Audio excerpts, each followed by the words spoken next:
মাননীয় স্বরাষ্ট্রমন্ত্রী। মাননীয় স্পিকার, আপনাকে ধন্যবাদ।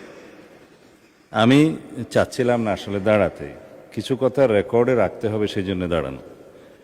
মাননীয় আইনমন্ত্রী স্পষ্ট করেই মাননীয় লিডার অব দি হাউসের সাথে আলোচনা করেই তখন সেই প্রস্তাবটা দিয়েছে যে জুলাই স্মৃতি জাদুঘর সম্পর্কে মাননীয় বিরোধী দলীয় চিফ হুইপ এবং অন্যান্য মাননীয় সদস্যরা যে আপত্তিটা তুলেছেন সেই বিষয়টা উনি এক্সপ্লেন করেছেন, যে এটা সরকারের পক্ষ থেকে অ্যামেন্ডমেন্ট না, এটা একজন প্রাইভেট মেম্বার হিসেবে একটা অ্যামেন্ডমেন্ট দিয়েছে।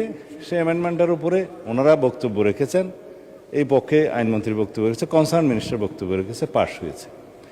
তারপরেও আপনার কাছে যেহেতু মাননীয় বিরোধী দলীয় নেতা এবং অন্যান্য সদস্যগণ আপত্তি তুলেছেন, এই জুলাই স্মৃতি জাদুঘর আমি নিজে এবং মাননীয় বিরোধী দলীয় নেতা প্রফেসর ডক্টর ইউনূস, মাননীয় প্রাক্তন সাবেক প্রধান উপদেষ্টা সহ দেখতে গিয়েছিলাম। এটা জীবন্ত জাদুঘর, এটা জীবন্ত ঘর, জাদুঘর নয়। বাংলাদেশের ছাত্র গণ অভ্যুত্থানের প্রতীক হিসাবে ভবিষ্যতে যাতে কোনো শাসক শ্রেণী স্বৈর শাসক না হয়ে উঠতে পারে সেটার জন্য এটা প্রতীক হিসাবে থাকবে, সেটাকে আমরা ধারণ করতে চাই। মাননীয় স্পিকার, মাননীয় প্রধানমন্ত্রী সম্মতি দিয়েছেন, সেটা আনুষ্ঠানিকভাবে উদ্বোধন করতে যাবেন।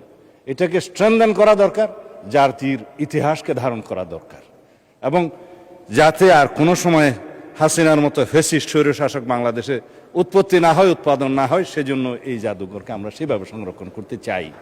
1971 থেকে শুরু করে 2024 পর্যন্ত, তারপরে পর্যন্ত সমস্ত ইতিহাসকে এখানে ধারণ করা হয়েছে, আরও উন্নয়ন করা হবে। মাননীয় স্পিকার, মাননীয় বিরোধী দলীয় চিফ হুইপ যেটা বলেছেন, এটাকে অটোনোমাস বডি হিসেবে রাখা যায় কিনা সে ব্যাপারে তো আলোচনা হতে পারে।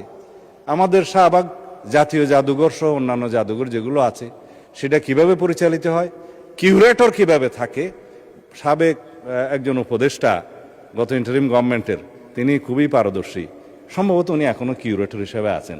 আমরা তো পরিবর্তন করিনি মাননীয় স্পিকার। যদি এরকম অবদান রাখার মতো আরও কোনো বিশেষজ্ঞ থাকে, বিভিন্ন কমিটিতে ধারণ করা যায়। তবে কেউ পদত্যাগ করলেই কেবল সেই পদ হারাবে, সরকারের ক্ষমতা থাকবে না তাকে অপসারণ করার, সেই জন্য একটা প্রভিশন আনতে হয়েছে, সেটা মাননীয় সদস্য বিরোধী এনেছেন। আর সরকারের কাছে যেটা নিয়ন্ত্রণ কর্তৃপক্ষ হিসাবে থাকে, সেটা সমস্ত কর্তৃপক্ষের কাছে সেরকম থাকে। আর দল তো মাননীয় স্পিকার, বিরোধী দল সরকারি দল তো রাজনৈতিক দল, এবং রাজনৈতিক দলের সরকার পলিটিক্যাল গভর্নমেন্ট এস্টাবলিশ করার জন্যই তো আমরা ছাত্র গণ অভ্যুত্থান করেছি, ভোটের অধিকার প্রতিষ্ঠা করেছি। এখন পলিটিক্যাল গভর্নমেন্টের যদি নিয়ন্ত্রণ মন্ত্রণালয়ের অধিদপ্তর এবং সংস্থার মধ্যে না থাকে, তাহলে নিয়ন্ত্রণটা করবে কে? সেই জন্য আলাপ আলোচনা করে নিয়ন্ত্রণকারী কর্তৃপক্ষ এবং ভবিষ্যতে এটা বিকাশের জন্য, উন্নয়নের জন্য আমরা কিভাবে কি করতে পারি আলাপ আলোচনা করে পুনরায় একটা বিল যদি প্রয়োজন হয় সবাই মিলে আনবো। সেখানে আমরা বিরোধী দলের যে সমস্ত প্রস্তাব দিয়েছে সেগুলো আমরা ধারণ করতে পারি, এই প্রস্তাবই তো দিয়েছে এই সংসদে। দ্বিতীয় হলো মাননীয় স্পিকার, কার্য উপদেষ্টা কমিটিতে আলোচনা হয়, সংসদ কতদিন চলবে, কিভাবে চলবে, কি কি বিজনেস এখানে আলোচনা হবে ইত্যাদি, সেটা আপনি করেছেন, আপনি সভাপতি। কিন্তু জাতীয় সংসদের এই অধ্যাদেশগুলো, উত্থাপিত অধ্যাদেশগুলো নিয়ে পরীক্ষা নিরীক্ষা করে রিপোর্ট দেওয়ার জন্যই এই বিশেষ কমিটি, জাতীয় সংসদ কর্তৃক গঠিত বিশেষ কমিটি।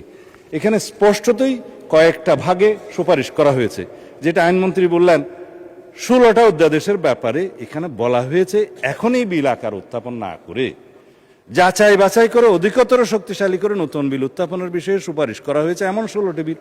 তার মধ্যে উনি যেটা বললেন যে দুদক, সেটা এখানে আছে, মানবাধিকার কমিশন আছে, অথচ এগুলো নিয়ে আলাপ আলোচনার যথেষ্ট সময় আপনি দিয়েছেন। এবং এইখানে আপনি দেখবেন তিনি যেভাবে বললেন যে গুম প্রতিরোধ ইত্যাদি বিষয়ে ওনারা নোট অফ ডিসেন্ট দিয়েছেন, সেই নোট অফ ডিসেন্ট বিষয়ে কথাও হয়েছে।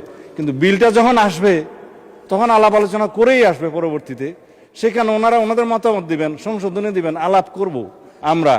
গুম আইন, মানবাধিকার কমিশন আইন এবং প্রয়োজনে আইসিটি অ্যাক্টকে আরও বেশি শক্তিশালী করা হবে সবাই আলোচনার ভিত্তিতে। এই কথাগুলো আমরা এখানে প্রতিশ্রুতি দিচ্ছি, আলাপ আলোচনা করছি। সময় আছে মাননীয় স্পিকার, এখন বাজে 7:30, রাত 12টার সময় 30 দিনের সময়সীমা পার হবে, এই অর্ডিন্যান্সগুলোর ভাগ্য নির্ধারণ হবে তার মধ্য দিয়ে। তো এখন যদি এই যে বিশেষ কমিটির রিপোর্ট ওনাদের সামনেও আছে, এখন যদি এই বিষয়ে ওনারা ডিফার করতে চান এটা কি মাননীয় স্পিকার সংসদীয় আচরণ হবে?